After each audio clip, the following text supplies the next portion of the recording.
Blood on the Ice, written by Ian Thomas Healy, narrated by Evan Harris. Chapter 1. You Can't Even Pass. You see that? The glint in his eyes. That's the cold, steely gaze of a killer. If this was 10,000 years ago, he'd be a barefoot caveman hunting woolly mammoths on a grassy plain with nothing more than a spear and balls the size of coconuts. Our story, though, takes place in a more modern time, and instead of a spear, he's wielding a hooked stick of graphite with a wicked 135-degree curve at the lower end. And although he's still got balls like coconuts, his feet are encased in synthetic leather boots with stainless steel blades hammered into their soles. No grassy plain here, just a sheet of ice smooth as Tiger Woods talking a girl out of her panties, and 100 times as slick.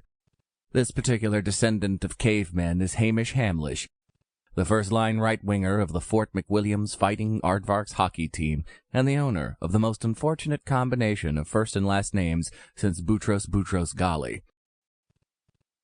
The puck squirted free from the defensive zone, and Hammie wheeled around to chase after it like a prehistoric hunter running down his next meal. His dark, sweaty curls flew out wild from under the edges of his helmet as he skated after his hard rubber prey. All they needed was a little bit of offense. Something to get the team spirit back so the Fighting Aardvarks could live up to their name. He heard a whistle to his left, glanced over, and saw Joshy Sumner had escaped from the vicious press of the Hazelton King Crabs forecheckers, who fought to protect their 3-goal lead.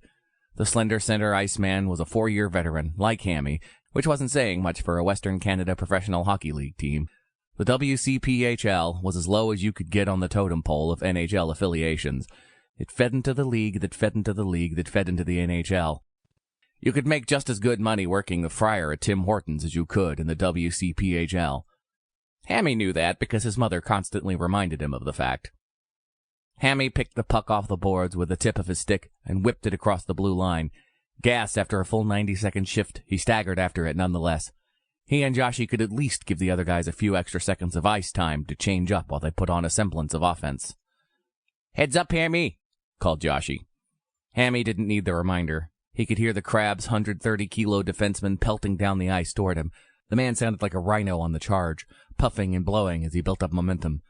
The Crab's goalie slipped around behind the net to play the errant puck, but somehow he lost track of his feet and tripped over the corner of the net. He went sprawling onto the ice as his stick spun away into the corner.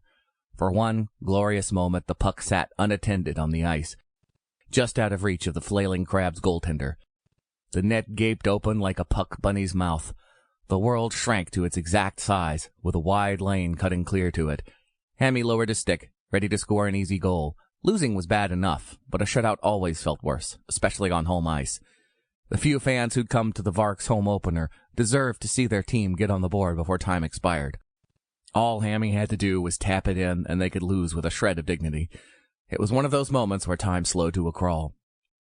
Then time sped up, and a player the size of a Tim Hortons truck with king crab plates slammed into Hammie from behind, squashing his face into the arena glass like a cartoon coyote. He'd have lost teeth if not for the expensive silicone mouthguard his dentist father had made for him. Hammie's spinning eyes locked onto a man in the stands. The guy looked kind of like those paintings of Jesus in the homes of Hammie's Christian friends. Shoulder-length hair, neatly trimmed beard and mustache, except Jesus never wore custom-tailored Armani suits. He had a hot girl on each arm, one blonde and one with black hair, both with the pale of natural-born Canadians and lips the color of blood. The guy met Hammie's gaze, smirked at his plight, and mouthed "lame" at him. In that fraction of a second, Hammie saw the man had a mouthful of overly long and sharp teeth, like a cliché vampire that sparkled as he laughed with his gorgeous companions, who likewise flashed fangs in their amusement. 15 new kinds of pain racked Hammie's abused body. The Crab's defenseman flung him to the ice and cleared the puck from the zone. "Didn't you hear me yell heads up?" shouted Joshy as he skated past. "God damn it, Hammie, get off the ice already," Coach Kozowski hollered. Eli Dixon, the rookie second-line right-winger, already had one leg over the wall. Hammie skated to the bench and limped through the door, shaking his head to try and clear it. He must have gotten his bell rung pretty good if he was seeing vampires in the stands. He flopped down beside Joshy on the sweat-stained wood and spat his mouthguard into his glove.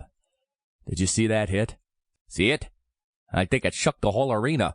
Charlie Sumner, Joshy's younger brother, who played opposite Hammie, thought the world existed solely for his own amusement. Fort McWilliams was a Sample complete. Ready to continue?